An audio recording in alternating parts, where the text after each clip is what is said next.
जय श्री कृष्णा। राधे राधे जी। नमस्कार दोस्तों, आपका अपने सुनीता भक्ति चैनल में स्वागत है।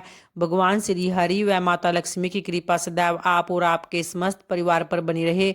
दोस्तों, आज है 5 नवंबर 2025 और दिन है बुधवार और आज है कार्तिक मास की पूर्णिमा। तो आप सभी भक्तों को कार्तिक पूर्णिमा की हार्दिक शुभकामनाएं। और आइए दोस्तों, अब आप इस वीडियो में सुनने वाले हैं कार्तिक कथा महात्म्य का 30वां और अंतिम अध्याय।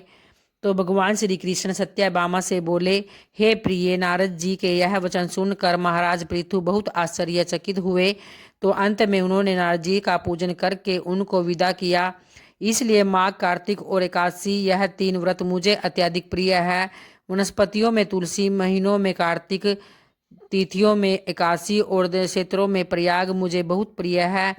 जो मनुष्य इंद्रियों पर विजय प्राप्त कर इनका सेवन करता है वह मुझे यह करने वाले मनुष्य से भी अधिक प्रिय है। जो मनुष्य विधि पूर्वक इनकी सेवा करता है, मेरी कृपा से उन्हें समस्त पापों से छुटकारा मिल जाता है। भगवान श्री कृष्ण के वचन सुनकर सत्यभामा ने कहा कि हे प्रभु, आपने बहुत ही अद्भुत बात कही है कि दूसरे के लिए पुण्य के फल से कलह की मुक्ति हो गई। यह प्रभावशाली कार्तिक मास आपको अधिक प्रिय है, जिससे कि पतिद्रोह का पाप केवल स्नान के पुण्य से ही नष्ट हो जाता है। दूसरे मनुष्य द्वारा किया हुआ पुण्य उसके देने से किस प्रकार मिल जाता है, यह आप मुझे बताने की कृपा करें। तो श्री कृष्ण भगवान बोले, प्रिय, जिस कर्म द्वारा बिना दिया हुआ पुण्य और पाप मिलता है उसे ध्यान पूर्वक सुनो। सतयुग में देश, ग्राम तथा कुलों को दिया पुण्य या पाप मिलता था, किंतु कलयुग में केवल कर्ता को ही पाप तथा पुण्य का फल भोगना पड़ता है। संसर्ग न करने पर भी वह व्यवस्था की गई है और संसर्ग से पाप व पुण्य दूसरे को मिलते हैं, उसकी व्यवस्था भी सुनो। पढ़ाना, यज्ञ कराना और एक साथ भोजन करने से पाप पुण्य का आधा फल मिलता है। एक आसन पर बैठने तथा सवारी पर चढ़ने से, श्वास के आने जाने से पुण्य व पाप का चौथा भाग जीव मात्र को मिलता है। छूने से, भोजन करने से और दूसरे की स्तुति करने से पुण्य और पाप का 6वां भाग मिलता है। दूसरे की निंदा, चुगली और धिक्कार करने से उसका 7वां भाग मिलता है।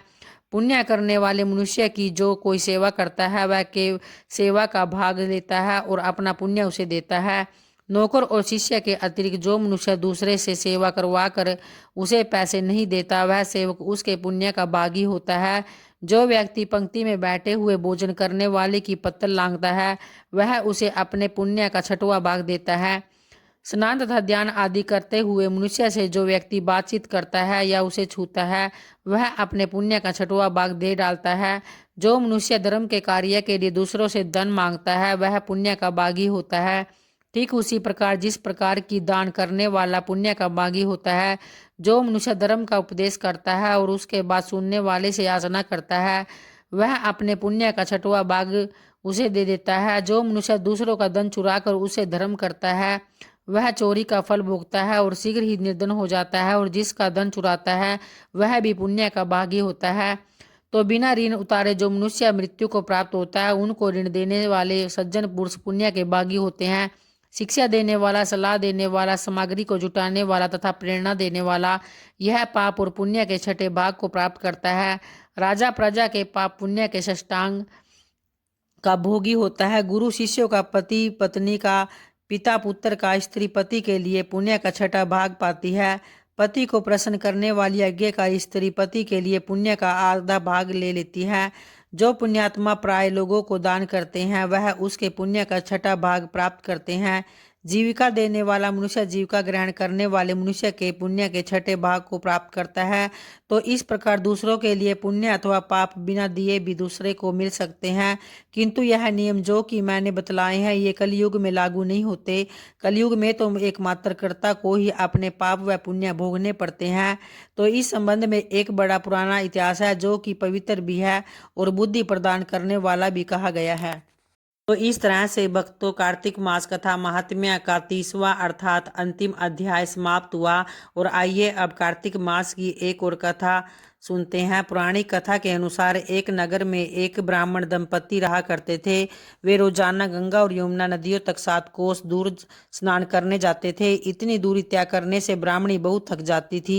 एक दिन जब उसने अपने पति से कहा कि यदि उनका कोई पुत्र होता तो कितना अच्छा होता, क्योंकि बेटे की बहू घर के काम संभालती और उनके आने पर खाना बनाकर रखती। पति ने उनकी बात सुनकर कहा कि वह उनके लिए बहू लेकर आता है।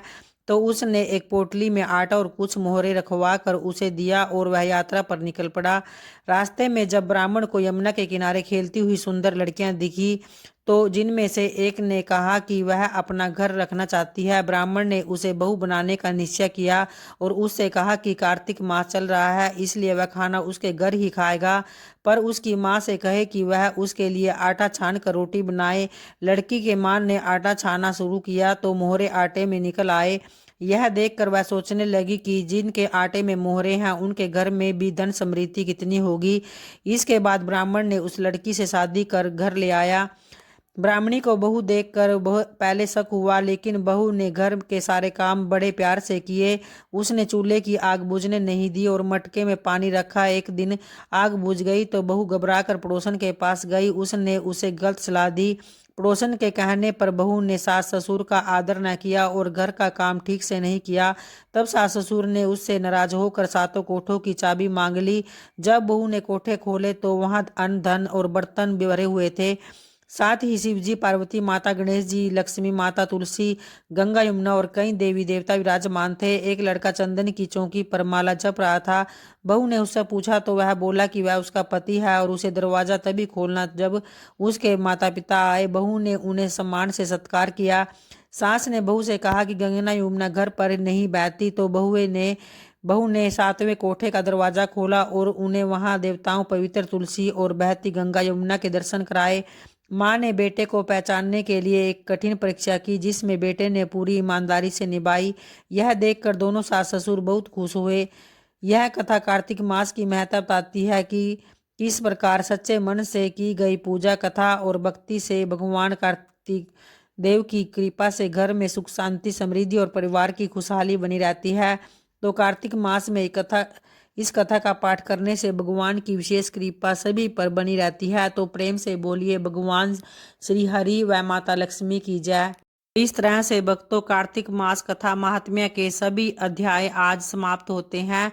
तो उम्मीद करती हूँ दोस्तों आपको सभी अध्याय और आज का अंतिम अध्याय पसंद आया होगा, और आया है तो वीडियो को लाइक और सब्सक्राइब जरूर करें, ताकि इस तरह की वीडियो मैं आगे भी आप लोगों के लिए लेकर आती रहूँ। धन्यवाद दोस्तों।